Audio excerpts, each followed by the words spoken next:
अरे, सुबह सुबह दरवाजे पर बैठकर ये पत्ते क्यों काट रही है? तुझे कुछ और खाने को नहीं मिलता क्या, या तुझे कुछ और बनाना ही नहीं आता? पत्ते खाना सेहत के लिए फायदेमंद होता है माँ जी। हाँ हाँ, गरीब लोगों की यही पहचान होती है। तुझे देखकर ही समझ आता है कि तू एक गरीब परिवार की बेटी है। नहीं नहीं, हम लोग पत्ते इसलिए खाते हैं क्योंकि ये सेहत के लिए अच्छे होते हैं। जिनके घर में अच्छा खाना नहीं बनता, जिनको खाने पीने की तमीज नहीं होती, वही ऐसी बातें करते हैं। हमारे घर में तो रोज मांस बनता है। लेकिन रोज मांस खाना सही नहीं है। डॉक्टर भी कहते हैं कि रोज मांस खाना सेहत के लिए अच्छा नहीं होता। कभी कभी पत्ते खाने से शरीर को ताकत मिलती है और सेहत अच्छी रहती है। रहने दे, मुझे ज्ञान देने की जरूरत नहीं है। मुझे सब पता है कि क्या सही और क्या गलत है। मेरी बात मानो, डॉक्टर सच कहते हैं कि हमें पत्ते खाने चाहिए, और गांव के पत्ते तो प्राकृतिक होते हैं। इनसे अच्छा और क्या होगा। हाँ हाँ, खेती करने वाले लोग ऐसे ही बोलते हैं। जिनके पास खाने के लिए कुछ नहीं होता, पढ़ने लिखने की तमीज नहीं होती, वही ऐसी बातें करते हैं। तू चुप रह, मुझे तेरी बातों में कोई दिलचस्पी नहीं है। अरे घनश्याम दादा, जय सिया राम। क्या बात हो गई, आज फिर आ गए आप? क्या हुआ अब? देख अशोक, मैं तुझे बहुत समझा चुका। जो हुआ सो हुआ, अब बात ख़त्म कर सकते हैं हम। क्या तू भी यही चाहता है? अब मुझसे ये सब नहीं होता। अरे दादा, मुझे तो कुछ समझ नहीं आता। क्या ख़त्म किया जा सकता है, क्यों ख़त्म किया जा सकता है? आप मुद्दे की बात पे आइए। क्या कहना क्या चाहते हैं आप? जल्दी बताइए, मुझे बहुत काम है। अरे देख अशोक, मैं तुझसे अच्छे से बात कर रहा हूँ और तू भी मुझसे तमीज़ से बात कर। देख, मुझे पता है मेरे चोरी हुए पैसे तूने चुराए हैं। इंसान से गलती हो सकती है, ज़रूरत पड़ सकती है, लेकिन मैं तुझे दोषी नहीं ठहरा रहा। मैं तुम्हें अपना बेटा समझकर समझा रहा हूँ। एक बार मैं समझ जा, ज़्यादा होशियार मत बन। अरे बूढ़ो मामा, मेरा मतलब अरे दादाजी, आप बुजुर्ग हैं, बड़े हैं, हम आपका सम्मान करते हैं। इसका मतलब ये नहीं कि आप हमारा अपमान करते रहें। अरे अरे अरे अरे बेटा, मैं अपमान नहीं, मैं तो सिर्फ बातचीत करने की कोशिश कर रहा हूँ। मैं अपमान नहीं कर रहा। तू फोकट में मेरे माथे मत आ अशोक। माथे तो आप मेरे आ रहे हैं, मुझ पे चोरी का इल्ज़ाम लगा रहे हैं। ये मत सोचो कि गांव के बाकी लोगों की तरह मैं भी आपको फालतू बातों का जवाब देते रहूँगा। मैं नहीं समझता आपकी बात, और ना ही मैं आपकी बातें समझना चाहता हूँ। अरे तूने चोरी की है इसलिए तू समझना नहीं चाहता, पर मैं कह रहा हूँ कि इंसान से गलती हो जाती है। कोई बात नहीं, मैं तेरी बात समझता हूँ। तुझे ज़रूरत पड़ी होगी कुछ। अब तू ईमानदारी से मेरे पैसे लौटा दे, या फिर थोड़ा थोड़ा करके बाद में दे देना। मैं कुछ नहीं कह रहा तुझसे। अरे दादा, किस पैसे की बात कर रहे हो आप? अभी दे देना, बाद में लौटा देना, चोरी हो गई, मेरी तो कुछ समझ में नहीं आ रहा है। घनश्याम दादा, मेरी बात सुनो, ये नशे पत्ते छोड़ो और मेरी बात समझो, पूजा पाठ में लग जाओ। अरे अशोक बदतमीज, तो अनजान बनने का नाटक बंद कर और अपनी गलती मान ले। ज़्यादा मत इतरा, मैं तुझे अच्छे से समझ गया हूँ। अरे आप जो भी समझे हो वो मुझे नहीं समझना, और जो मैं समझा रहा हूँ वो आप अच्छी तरह से समझ लीजिए। देखिए, आप बड़े हैं, बुजुर्ग हैं, मैं आपका सम्मान करता हूँ, लेकिन इसका मतलब ये नहीं कि आप जो कहें, जैसा कहें वो मैं मान लूँ और आपके हिसाब से मैं चलने लग जाऊँ। आप जो सोचते हैं, जो समझ रहे हैं, वो सब गलत है। मैंने कोई चोरी वोरी नहीं की। इससे ज़्यादा आपने मुझे परेशान किया तो आपके लिए अच्छा नहीं होगा। मैं भूल जाऊँगा कि आप बुढ़े हैं, बूढ़ो हैं, क्या हैं। जाओ, चले जाओ यहाँ से। ए अशोकिया, ठीक से बात कर। मैं तुझसे झगड़ा करने नहीं आया, मैं सिर्फ तुझे समझाने आया हूँ। मैं बोल रहा हूँ कि मैं किसी को कुछ नहीं बताऊँगा। बस तू अपनी गलती स्वीकार कर ले। अरे कौन सी गलती, कैसी गलती, और मैं गलती कैसे मान लूँ जब मैंने कोई गलती की ही नहीं है? अजीब बात करते हैं आप। अच्छा, तो तू मेरी बात नहीं सुनेगा? अरे सुनने का सवाल ही नहीं उठता, जबरदस्ती कर रहे हैं आप। अब आप यहाँ से चले जाइए। नमस्ते। क्या हुआ दादा, सुबह सुबह इतने चिंतित क्यों बैठे हो? अरे तू क्या समझेगा भाई, जिसकी बेटी हो उसकी चिंता कभी ख़त्म नहीं होती। अरे क्यों, क्या हो गया बाबूजी, बताइए मुझे। अरे भैया, गरीब के घर बेटी होना ही सबसे बड़ी चिंता है। अरे लेकिन आपकी बेटी तो बहुत अच्छी है और उसकी शादी भी हो चुकी है और वो अपने घर में बहुत खुश भी है। हाँ हाँ, अच्छी तो है, पर आजकल उसकी चिंता मुझे कुछ ज़्यादा ही हो रही है। शादी के वक्त मैंने उसे बड़े घर में ब्याह दिया और वही मुझे सबसे बड़ी गलती लग रही है। ओहो, पर आपको चिंता करने की ज़रूरत नहीं है। अच्छा, क्या तुम एक बाप का दर्द समझते हो? हाँ समझता हूँ, और इसी वजह से तो कह रहा हूँ आपकी चिंता बेकार है। आपने जैसी परवरिश की है अपने बेटी की, उस हिसाब से आपको ऐसे ही घर में उसकी शादी करनी चाहिए थी। अरे फिर भी मन नहीं मानता भाई, बेटी की चिंता मुझे बहुत परेशान कर रही है। बड़ी हवेली है, वहाँ बात करने में भी डर लगता है। पता नहीं मेरी बेटी कैसी होगी वहाँ। आप एक काम कर सकते हैं, अगर आपको बहुत चिंता हो रही है ना अपनी बेटी की, तो एक काम करिए, जाकर उसे देख आइए। इससे आपके मन को थोड़ी शांति मिलेगी। अरे छी छी छी छी छी छी, ये क्या कह दिया तूने बेटा? दादा इसमें क्या गलत कह दिया मैंने? अरे अरे वो बहुत बड़े हैं और मेरी क्या औकात। मैं बहुत गरीब आदमी हूँ, मेरी हिम्मत नहीं होती उसके यहाँ जाने की। लेकिन ऐसे यहाँ बैठे रहने से, चिंता करने से क्या होगा? आपको वहाँ जाना ही होगा। बेटी आपकी है ना, और आप उसके पिता हैं। आप क्यों नहीं जा सकते हैं उसके घर? अरे अरे भाई, मुझे समझ में नहीं आ रहा है, आखिर जाऊं कैसे मैं वहाँ? वो बहुत बड़े लोग हैं, मुझे बहुत झिझक होती है। मैं उनके साथ घुल मिल पाऊँगा या घुल मिल नहीं पाऊँगा? मैं क्या करूँगा, कैसे करूँगा, मुझे खुद समझ नहीं आ रहा। क्या हुआ बेटा, क्या परेशानी हो गई तुझे? अरे ये क्या पकाया माँ? अरे भला इस खाने को कोई कैसे खा सकता है? रोज़ रोज़ वही लौकी कद्दू। अरे कितना लौकी कद्दू खिलाओगे मुझे? अरे क्या रोज रोज अच्छा खाना बनाना मुमकिन है? ओहो, तुम्हारा ये खाना ना मेरे मुंह के नीचे उतरता ही नहीं। ऐसा खाना तो मेरे गले के नीचे ही नहीं जाता। ऐसा लगता है क्या बकवास खा रहा हूँ। ऐसा खाना भला कोई खा सकता है क्या? ऐसा मत बोल पलाश। अरे तो क्या बोलूँ मैं, क्या बोलूँ? अरे तुम सब लोगों को समझ है या नहीं है?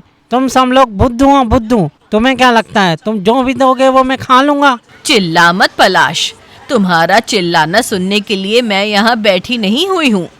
चिल्ला रहा हूँ ये तुम्हारा सौभाग्य है। मेरा तो मन करता है ये चावल की थाली उठा के फेंक दूँ। ये सब बातें तू अपनी पत्नी से कह, मुझसे मत कह। जो करना था वो कर दिया। अरे यही तो होता है बिना समझ वाली छोटी जात की लड़की को बहू बना लेने का नतीजा।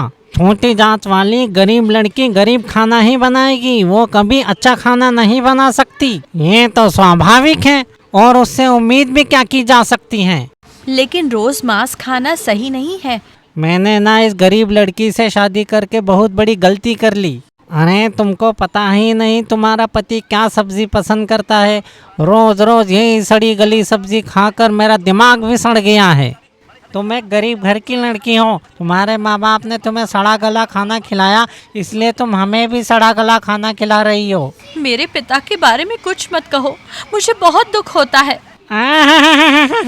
मेरे बाप के बारे में कुछ ना कहो, साफ साफ सुन ले।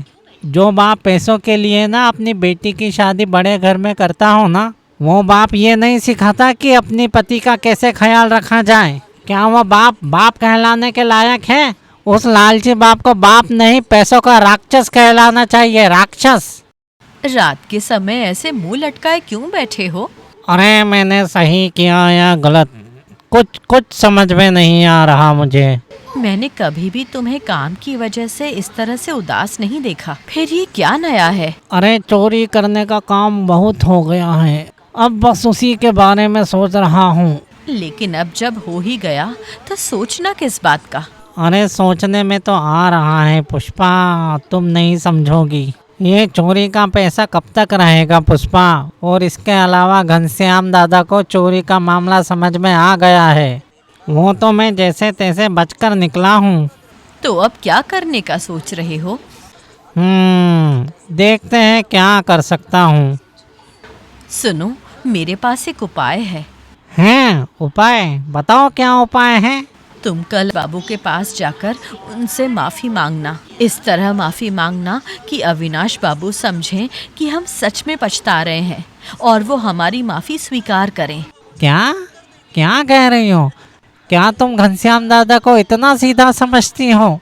मैं उनके पैरों में गिड़गिड़ा कर माफ़ी मांगूंगा और वो मुझे माफ़ कर देंगे? अरे क्या तुम उन्हें इतना अच्छा समझती हो क्या?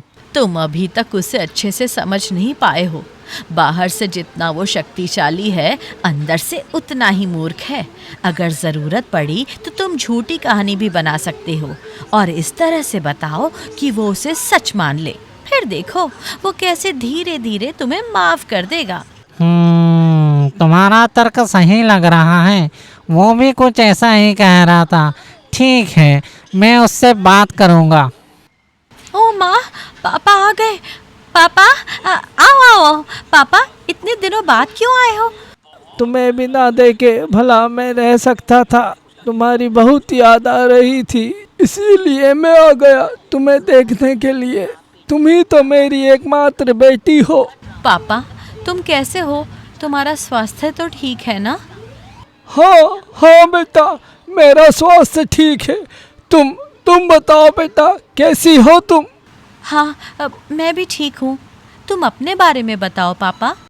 मैंने बड़ी मेहनत करके तुम्हारी शादी बड़े घर में कर दी। अब तुम्हारी खुशियाँ ही मेरी खुशियाँ हैं बेटा।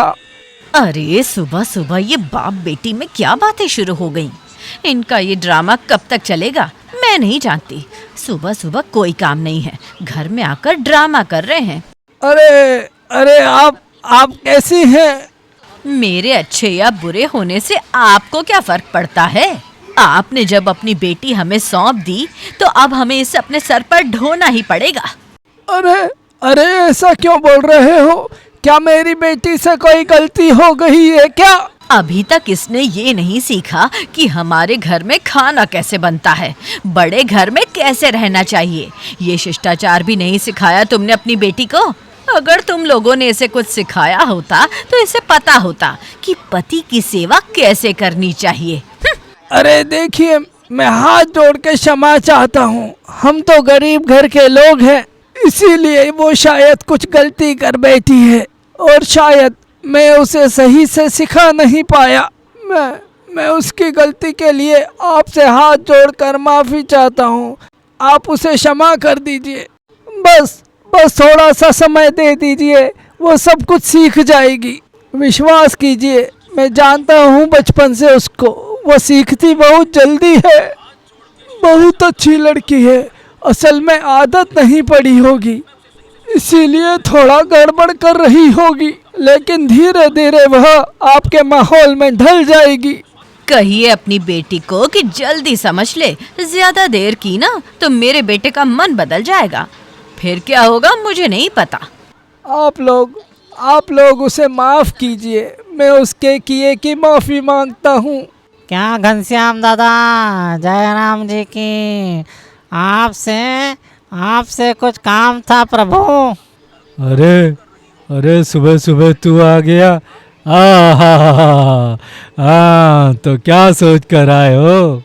फिर से चोरी करने आए हो क्या? हैं? बोलो बताओ। अरे घनश्याम दादा, चोरी वोरी नहीं, मैं आपसे माफ़ी मांगने आया हूँ बाबू। हाँ बस अब राजा हरिश्चंद्र बनने की ज़रूरत नहीं है। सुबह सुबह इतना ड्रामा क्यों कर रहे हो? जो भी कहना है साफ साफ कहो। मैं आपके हाथ और पांव जोड़कर माफ़ी मांग रहा हूँ। मुझे मुझे अपनी गलती समझ में आ गई है। मैं अब कभी कभी ये गलती नहीं करूँगा बाबू। इस बार के लिए कृपया मुझे माफ़ कर दीजिए घनश्याम जी। तुम जानते हो, सांप पर एक बार विश्वास किया जा सकता है, बार बार नहीं। तुम सांप हो, सांप। अरे अरे घनश्याम जी, ऐसा मत कीजिए। मैं आपके पैरों में गिर के हाथ जोड़ के माफ़ी मांगता हूँ। ऐसा मत कहिए, मुझे माफ़ कर दीजिए। देखो, अब मैं तुम्हें कभी माफ़ नहीं कर सकता। अच्छा होगा कि तुम यहाँ से चुपचाप चले जाओ, नहीं तो मैं तुम्हें लोगों से धक्के मार मार कर मेरे घर से बाहर निकलवा दूंगा, समझे? मेरे साथ ऐसा अन्याय ना कीजिए। मैं माफ़ी मांगता हूँ आपके पैरों में पड़कर। उस दिन तू मुझसे बहुत बदतमीजी कर रहा था, याद है ना तुझे? तूने कितना मेरा अपमान किया था। मैं फिर भी तुझे समझा रहा हूँ कि तू चुपचाप यहाँ से चला जा। मैं तेरे को कोई दंड नहीं दे रहा हूँ। मेरी तेरे से सिर्फ यही उम्मीद है कि तू चुपचाप यहाँ से चले जा। मैंने तुझे माफ़ किया। मैं एक भला आदमी हूँ और तुझ जैसे इंसान के मुंह लगकर मैं अपने आप का चरित्र खराब नहीं करना चाहता। चल, भग जा यहाँ से, चले जा। ठीक है घनश्याम दादा, मैं चला जाता हूँ यहाँ से। आज जो घनश्याम बाबू ने मेरा अपमान किया उसे मैं कभी नहीं भूलूंगा। उसे मैं हमेशा याद रखूंगा। अरे मैं पैरों में गिरकर माफ़ी मांग रहा हूँ और साला मुझे धक्के देकर बाहर निकाल दिया। अरे मैं अशोक हूँ, अशोक। ये बुढ़ाऊ जानता नहीं मुझे। अगर इस बात का बदला मैंने नहीं लिया तो मेरा नाम भी अशोक नहीं। हाँ, आज बड़े दिनों बाद खाना खाकर अच्छा लग रहा है माँ।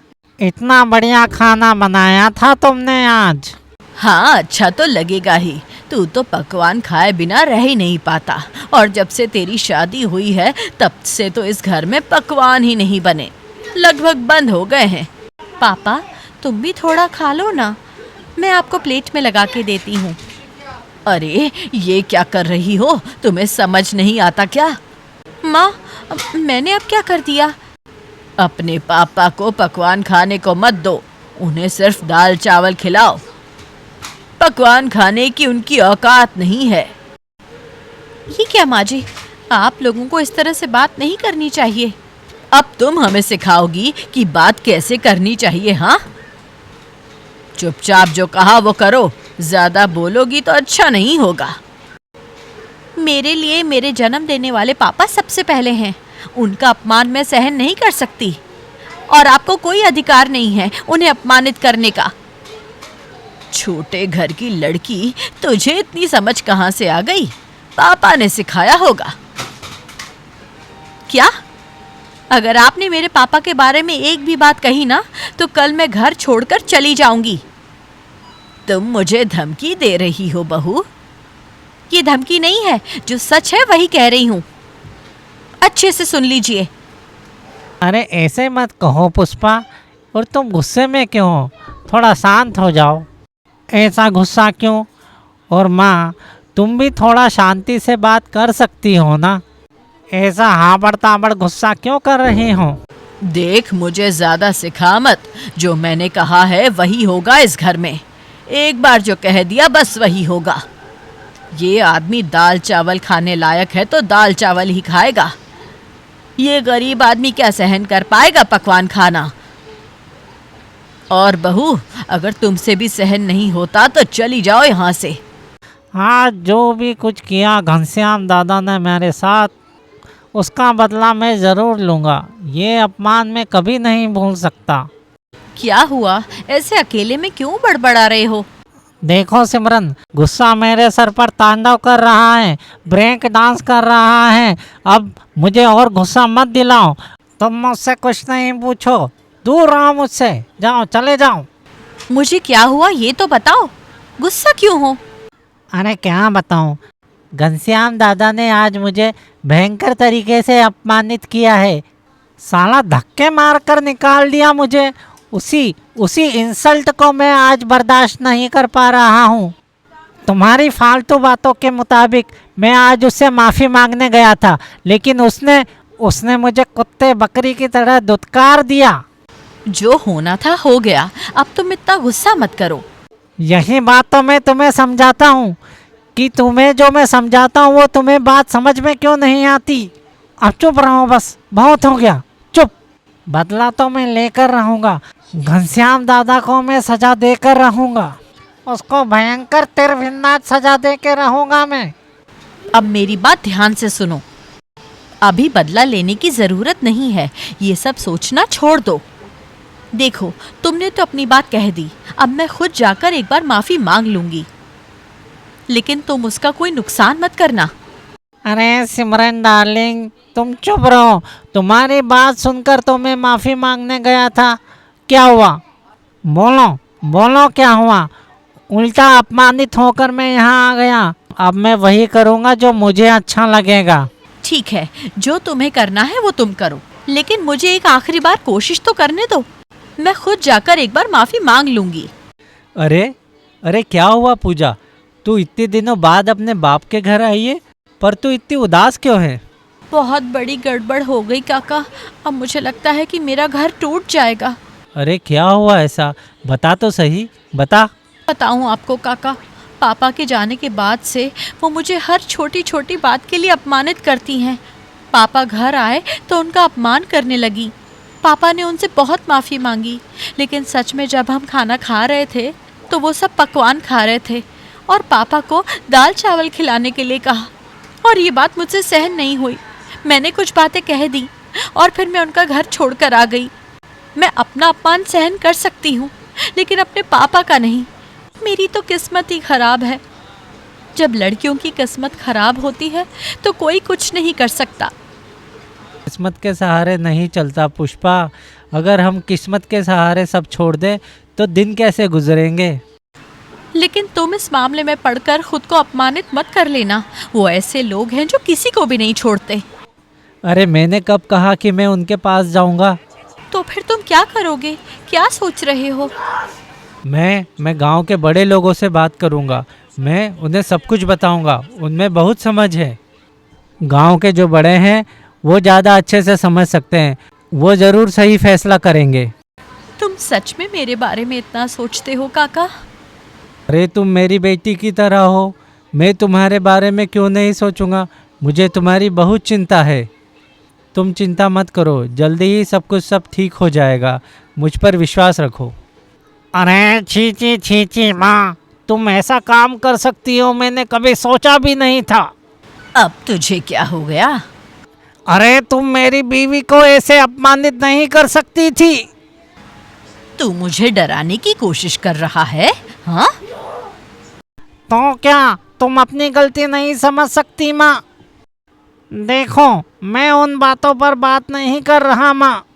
मैं सिर्फ इतना कह रहा हूँ कि किसी को इस तरह अपमानित करना अच्छी बात नहीं है। और मेरी एक बात ध्यान से सुनो, अगर सच में तुम ये मामला समझ नहीं रही हो तो मैं इस घर को छोड़कर चला जाऊँगा, फिर तुम अपनी जिद के साथ रहोगी। हाँ, समझी? घनश्याम बाबू, मैं आपके पास अपनी एक अर्जी लेकर आया हूँ। क्या बात है गोपाल, बताओ, कुछ हुआ है क्या? हाँ दादा, बहुत बड़ी बात हो गई। अच्छा, क्या हुआ है, कुछ खुलकर बताओ गोपाल। घनश्याम बाबू, राकेश के साथ पुष्पा की शादी हुई, लेकिन उसके ससुराल वाले सब मिलकर पुष्पा को मानसिक रूप से प्रताड़ित कर रहे हैं, अपमानित कर रहे हैं, और ये सब कुछ सहन ना होने पर पूजा को उसके घर से अपने घर वापस आना पड़ा। वो खुद ही उसे अपनी बहू बनाकर लेकर गए थे ना, अब उसे धक्के मारकर उन्होंने घर से उसे बाहर निकाल दिया। आप इस गांव के बड़े हैं घनश्याम दादा, इस मामले में अब आपको ही कुछ करना पड़ेगा। हाँ हाँ ठीक है, ये मामला इतना बढ़ गया, मुझे पहले क्यों नहीं बताया गया? पहले बताया होता तो ये मामला इतना बढ़ ही नहीं पाता। घनश्याम दादा, अभी भी समय है, अभी भी कुछ खत्म नहीं हुआ, अभी भी सब कुछ बचाया जा सकता है, लड़की की जिंदगी अभी भी बच सकती है। अच्छा ठीक है। अच्छा ये बताओ कि तुम्हारे हिसाब से मुझे क्या करना चाहिए? अब मैं ये कैसे बताऊं, मैं तो एक गरीब आदमी हूँ, मैं तो सिर्फ समस्या आपके पास लाया हूँ, अब इसका हल तो आपको ही बताना है। लेकिन आप एक बड़े अच्छे इंसान हैं, इस गांव के बड़े हैं, बुजुर्ग हैं, इसीलिए मैं उम्मीद लेकर आपके पास आया हूँ। ठीक है ठीक है, तुम चिंता मत करो, मैं इसका ज़रूर कोई हल निकाल लूँगा। आप बिल्कुल सही न्याय करना, लड़की बहुत परेशान है। अच्छा घनश्याम दादा, लड़के के परिवार वालों के अत्याचार से लड़की ने बहुत कष्ट झेला है। हाँ हाँ ठीक है ठीक है ठीक है, तुम चिंता मत करो, मुझ पर विश्वास रखो, मैं इसका ज़रूर उचित फल निकालूंगा। ठीक है घनश्याम दादा, आपने भरोसा दे दिया है तो अब मुझे कोई चिंता नहीं है। दीदी, तुम बहुत अच्छी हो। तुम्हारे जैसे लोग इस दुनिया में नहीं हैं। तुम्हारे पास पैसे हैं, लेकिन पैसे का घमंड बिल्कुल नहीं है। तुम्हारे जैसा बड़ा दिल रखने वाले इंसान कहीं नहीं मिलते। तुम कहना क्या चाहती हो? थोड़ा साफ साफ बोलो। नहीं, बड़े लोग तो मैं और भी देख रही हूँ इस गांव में, लेकिन कोई भी तुम जैसा अच्छा नहीं है। अरे किसकी बात कर रही हो? कौन मेरे से अच्छा नहीं है? वही अविनाश बाबू, जैसे उसने सांप के 5 पैर जोड़ लिए हों। लोगों को इंसान ही नहीं समझता।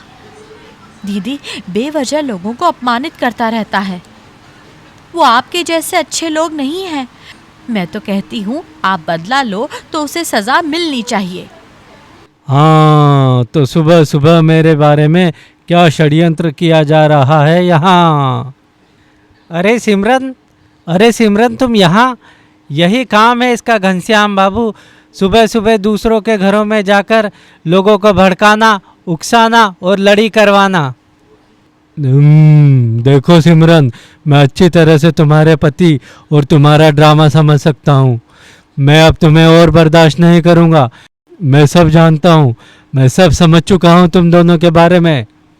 और पार्वती देवी, एक बात कान खोल के सुन लो, जो व्यवहार तुमने अपनी बहू के साथ किया है उसके लिए हमें थाने जाना पड़ेगा, क्योंकि बहू के खिलाफ ऐसे गलत काम करने का कानून है, कानून।